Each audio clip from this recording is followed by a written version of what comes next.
오늘 제목은 탄생의 영광 직후라는 말씀을 가지고 들어보려고 합니다.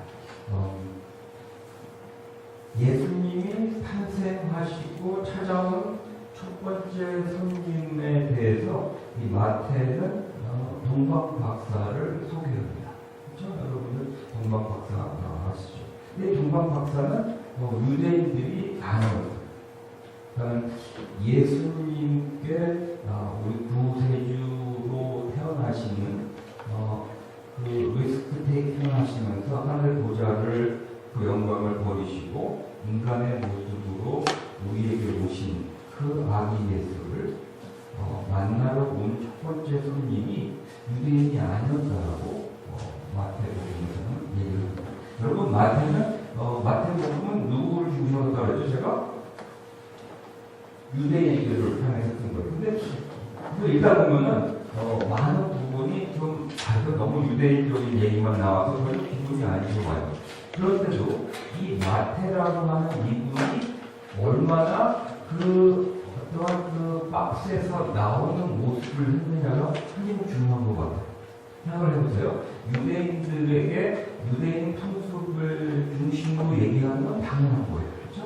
그거가 만약에 아니면은 사람들이 읽지도 않겠고, 그러니까 이분은 이 예수 그리스도를 자기가 경험한 예수 그리스도에 대해서 쓰는 거를 굉장히 유대인 풍습과 유대인 눈에 낯설지 않게 익숙하게 썼어요. 근데 그 안에 포함 메시지들을 보면은 참 놀라워요.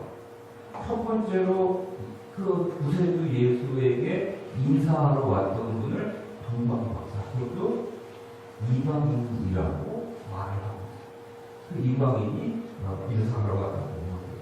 또 두 번째로 바로 그러한 얘기를 해준 다음에 두 번째로 나오는 이 얘기가 천사가 요셉 그 아기 예수의 그 아버지인 요셉에게 전해준 이야기가 있는데 그 이야기가 헤롯이 그 아기 예수를 죽일 것이라 라는 그 메시지를 전해요. 참 뭐라 그러죠? 이런 걸 다루면 뭔가 참 백분인 인생 뭐라 그러죠? 이 비참한 인생이라고 하나 뭔가 좀이 인생이 참 구구절절 불쌍해요. 예수님 그렇게 마구간에서 구유에서 태어난 것도 참 슬픈 일인데 여러분들 아마 여러분들 인생이 병원이나 집에서 태어나지 못하고 길거리에서 태어났다 그러면 참 한이 멕시코에 우리 인간들이요. 그랬던 분인데 거기에서 아직까지 엄마라는 소리도 내기도 전에 그 아기 예수는 바로 죽음을 누가 그 아기 예수를 죽이려고 하는 그러한 처지에 빠집니다. 그래서 이집트로 밤에 그 요셉과 마리아가 몰래 아직까지 아마 몸도 제대로 풀지 않은 자기 아내를 데리고 밤에 방사에 몰래 도망을 갑니다. 그리고 전해지는 얘기가 베들레헴과 그 가까운 지역에 사는 2살 이하 되는 모든 아이들을 죽이라고 하는 그 헤롯의 그 명령이 떨어집니다. 여러분들도 여러분이 살기 위해서 여러분이 무슨 일을 하기 위해서 이토록 정말 비참한 일들이 일어난다면 이렇게 커다란 희생이 일어난다면 여러분들은 아마 어떻게 했을 것 같으세요? 우리 많이 그런 말 하죠? 아니 그런 희생까지 치르면서 꼭 해야 되겠어? 라는 말 우리 존경해요. 그렇죠? 근데 지금 이 아기 예수 하나가 살기 위해서 베들레헴이라고 하는 그 작은 고을이지만 그 고을을 중심으로 그 지역에 가까운 지역에 있는 모든 2살이나 그 어린 아이들을 다 죽였어요. 모세의 탄생에서도 그런 일이 있었죠. 그렇죠? 모세의 탄생에서도 그런 일이 있었어요. 참 저는 이거를 보면서 이 거룩한 일이라고 하지만 꼭 이렇게까지 이런 일이 일어나게 되시면 모세 때도 아마 학살 사건이 일어났어요. 여러분들 어떻게 생각하세요? 지금 아기 예수의 탄생 때문에 혹은 우리 어떠한 그 높은 어떠한 뜻을 이루기 위해서 많은 사람들이 희생을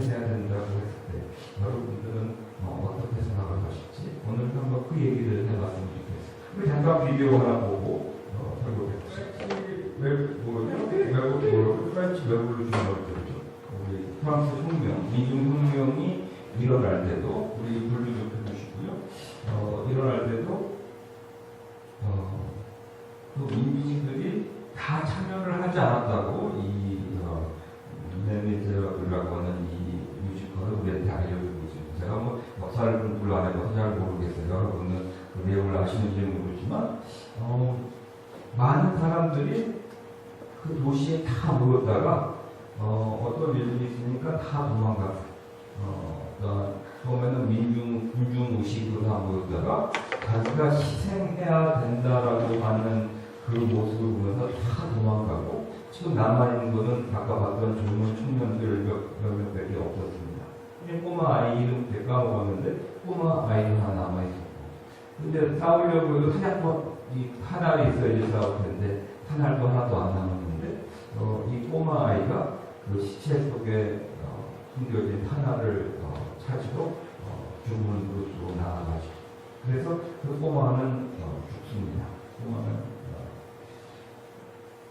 부사들의 총알을 맞고 죽고 그 다음에 대포들이 나와서 남은 젊은 사람들 10명 남짓한 사람도 다 죽게 됩니다.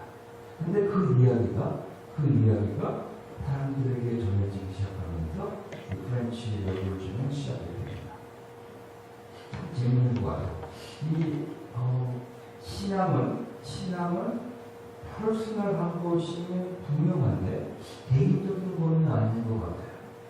어떤 연대적인 의식이 우리 신앙에는 있는 것 같아요.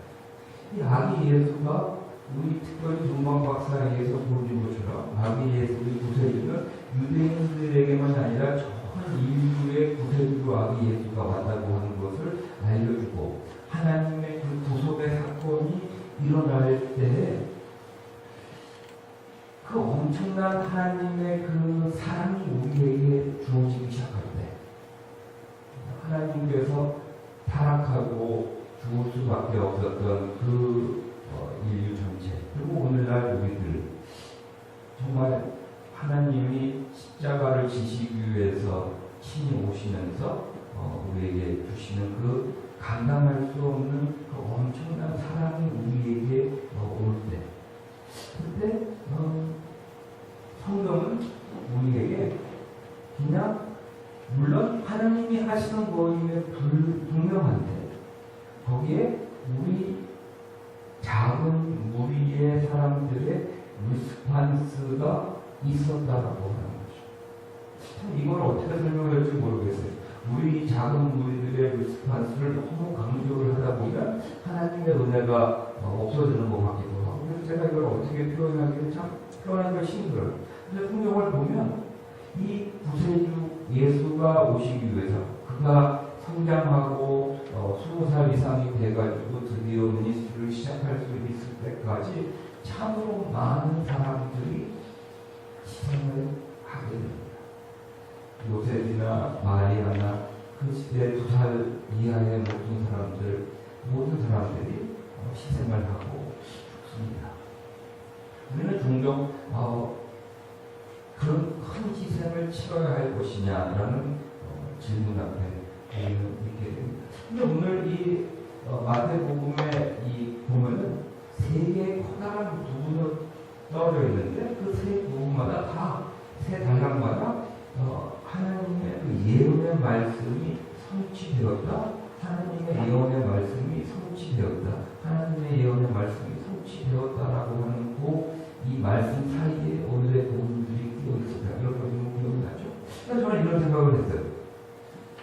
하나님의 그 말씀이 하나님의 언약의 말씀이 이루어지기 위해서는 우리 사람들의 우리 하나님의 자녀들의 리스판스가 필요하다라고 하는 것을 저는 이것이 어떠한 우리의 노력 때문에 이루어졌다라는 것이 아닙니다. 우리가 그것을 하기 원했기 때문에 하나님의 하나님의 어떤 놀라운 역사가 일어났다. 예를 들어서 내가 기도하고 의심 없이 기도해가지고 어떤 일이 일어났다라고 하는 걸 이해할 수 있어요. 하지만 반드시 일어난다고 하는 데는 저는 자신이 없어요. 그거는 하나님이 허락하시거나 하나님이 노할 수도 있는 거예요. 우리 기도에 대해서 기도의 응답에는 예수도 있고 노도 있습니다. 그리고 응답에는 웨이로 세컨도 있고 또 I have bigger plan도 있을 수도 있고 그거는 네가 원하는 그거는 너에게 좋은 것이 아니니 기다려라. 노 이런 말씀이 다 응답이 다 있을 수 있어요. 하지만 하나님이 우리에게 주신 예언의 말씀, 언약의 말씀은 반드시 이루어지는데 반드시 이루어질 때 누구를 통해서 이루어지냐면 우리들을 통하여서 이루어진다라고 하는 사실. 우리들의 희생을 통하여서 이루어진다라고 하는 것이. 우리가 소돔과 고모라라고 하는 땅이 있었습니다. 그 멸망하는 땅이 있었어요. 그걸 가만히 읽어보면 아브라함이 하나님께 이런 말을 했고 천사를 통해서 이런 말을 해요. 거기에 50명의 의인이 있어도 하나님께서 이 소돔과 고모라를 멸망시키겠습니다. 그 다음에 40명, 그 다음에는 20명, 그 다음에 10명이 있어도 멸망시키겠습니까? 라고 말했습니다. 근데 10명은 없었어요. 그래서 10명. 우리 교회에서 요 금년에 했던 프로그램 중에 10명의 용감한 그런 교회가 있어요. 그 이유는 뭐냐면, 그 이름이 왜 지어지냐면, 10명의 용감한 broken 빌더스가 있으면, 이 땅이 멸하지 않고, 하나님께서는 그 사람들을 사용하셔서 이 땅에 하나님의 나라를 세우시기 때문입니다. 소돔과 고모라가 멸망한 이유는 그 10명의 의인이 없었다고 하는 거죠. 여러분들, 하나님께서 이 구원 속사를 이루실 때, 그 놀라운 하나님의 그 언약의 말씀, 창세 때부터 주어졌던 그 구속의 말씀이 이루어질 때 우리들의 리스판스로 나오고 하나님에 대한 하나님의 뜻대로 하나님의 그 말씀이 이루어지기 위해서 제가 여기 있습니다 라고 하는 우리들의 그 리스판스가 꼭 필요합니다. 이거를 다른 말로 말하면 코스트 오브 디사이플십인 것 같아요. 이게 코스트 오브 디사이플십인 것 같아요. 우리들은 너무 내가 원하고 내가 감당할 수 있는 거 그 안에 트랩되어 있어요. 참 재밌는 거는 그 박스에서 나오면 그것이 나를 힘들게 하지 않아요. 더 이상. 우리 비 맞을 때 비 몇 방울 맞으면 막 싫고 막 어떻게 피하려고 그러죠. 근데 흠뻑 젖고 나면은 비가 더 이상 우리를 그렇게 하지 않고 있듯이 우리가 처음에는 예수 그리스도를 나의 십자가를 지고 예수 그리스도를 쫓아가는 것이 처음에는 더럽고 내가 과연 할 수 있는 것인가? 하고 무슨 지고 봐야 되는 것인가? 왜 하바뱀 이렇게 생각들이 많이 드는데 어느 순간에 내가 그 십자가를 지고 풀리 그 십자가를 지고 갈 때는 더 이상 그 십자가가 무거운 게 아니었구나. 이미 예수 그리스도가 지신 십자가는 무게가 없구나라고 하는 것을 깨닫게 됩니다. 우리 교회에도 하나님께서 감사하게도 이사야서 60장 말씀을 주셨는데 우리 교회가 세워주실 때 말씀을 주시기를 일어나 빛을 비춰라. 뭐라고 그랬죠? 구원의 빛이 너희에게 임하느니라. 하나님의 영광이 낮에 해와 같이 너희 위에 머물렀다라고 우리에게 말씀해 주셨습니다. 우리에게 이미 구원의 빛이 비쳤습니다.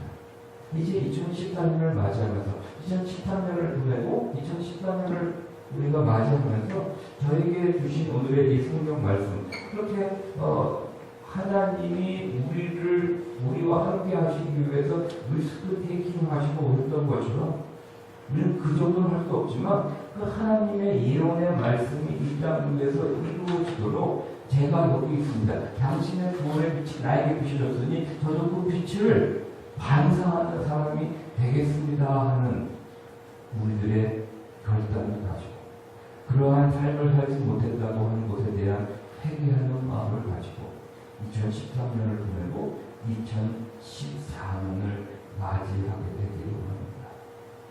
어린 아이들이 그 하나님의 구속의 역사를 이루시기 위해서 그 많은 어린아이들이 죽었지만 제가 마음속에 느낀 건 어린아이가 죽었구나. 이 프렌치 레볼루션에 그 어린아이가 죽었구나.